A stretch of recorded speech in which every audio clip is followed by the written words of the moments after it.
Hi there, my name's Rachel. This is Princess Shima, and we are here to tell you that in the third lockdown, 1st of 2021, day 20, you are still not alone. I'm going to say hello, Princess. Oh, you know everyone just wants to look at you. Oh, look at that pretty face. Look at that pretty face. Oh, she's going to sit on me. Oh, she's going to settle. You're going to settle. She's doing a little padding thing. So yesterday I was talking about anger and conflict, and I want to carry on that theme a little bit today. And yesterday I was just connecting with how conflict feels in the body. And today I want to build on that and think a little bit more about shared humanity. This idea that we are more similar than different. So those of you who have followed mindful therapies before, or those of you who have some mindfulness experience, will probably be aware of the kindness meditation. Traditionally, it's divided into 5 stages. We start off with ourselves. We then think of a friend, a neutral person, someone that we find difficult, and then we open up to connect with the world. And the way I lead the practice is to connect with what we appreciate about each person, a sense of our shared humanity, what we have in common, and then a sense of kindness. And what I'd like to do today is just 2 stages. The first stage, ourselves, which is often the bit that we find most difficult, but then I want to go straight on to the 4th stage, which today is going to be the person who has annoyed you. So that might be the person who's put an offensive comment on Facebook, the person who you've seen not wearing a mask, the person who's had a go at you for not wearing a mask, the person who is being too strict with the rules, the person who is not being strict enough with the rules. Because there's a whole spectrum of behaviours that actually, when we look at it, is probably coming down to very similar things. We're all human. We all experience fear, but that fear manifests in different ways. We're probably all, not all, but most of us at some point, most of us are struggling in some way with lockdown, and that will look different for different people. And if we look at the behaviour, then we will see the differences.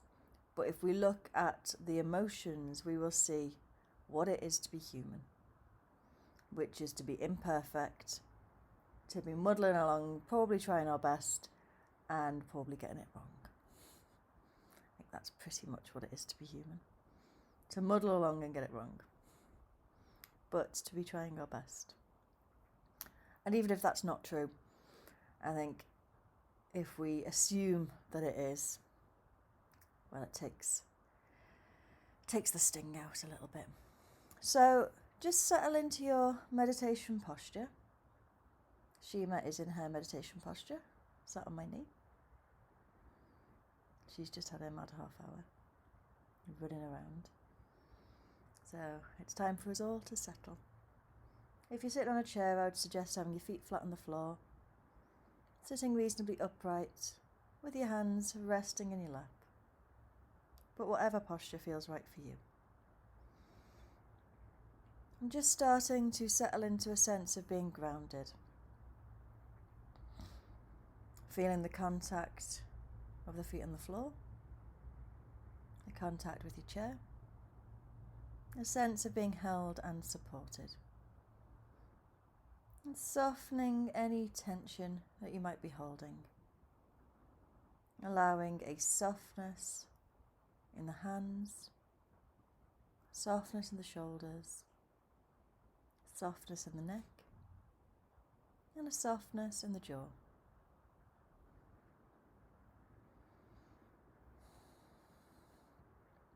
And just starting to connect with how you are right now. Just allowing yourself to be as you are.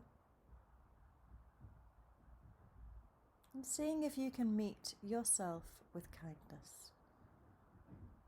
So we can begin this by tuning into whatever we might appreciate about ourselves, imperfect as we might be. We have good qualities. There might be things that we are good at, moments of kindness, compliments we've been paid,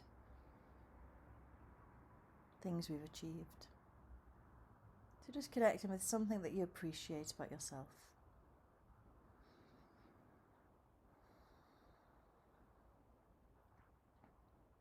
And then connect with the sense, the knowledge of your own humanity. As a human being, you are as worthy of love and belonging as anyone else. And as a human being, you experience all of the human emotions and ultimately want to be happy.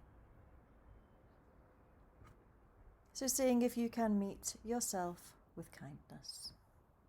So you might just say to yourself, I wish you well. It's okay. You might imagine breathing in kindness. And just notice how that feels.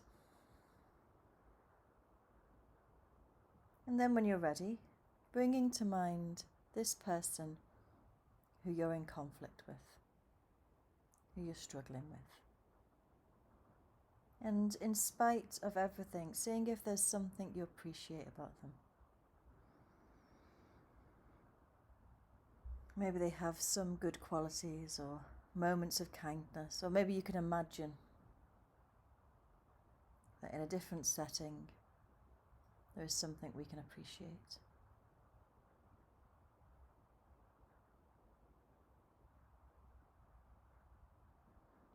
And then connecting with our shared humanity. So this person is breathing, just like you are. This person wants to be happy, just like you do. This person experiences all of the human emotions. And perhaps when they behave in a way that we don't like, perhaps they're experiencing a challenging emotion.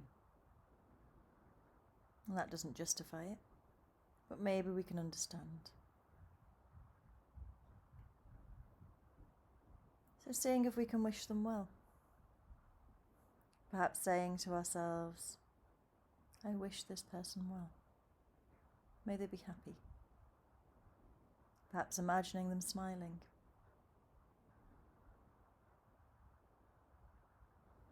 And just noticing how that feels.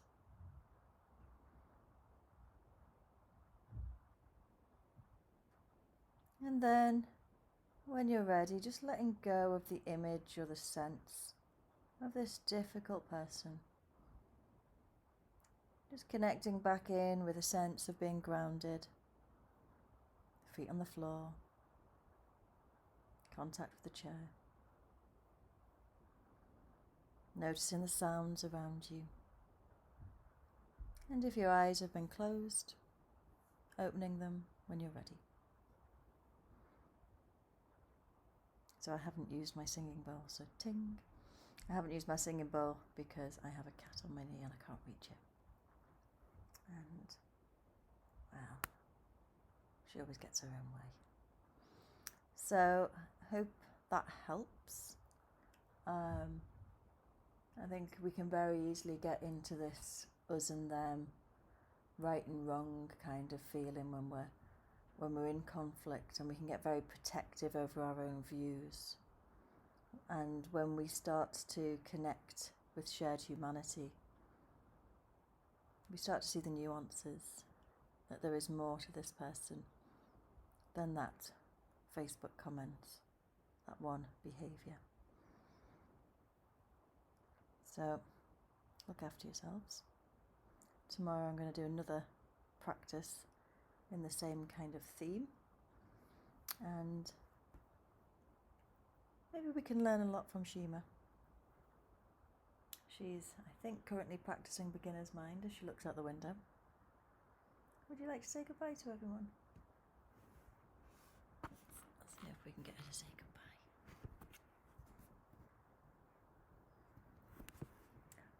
Look at that little face. Look at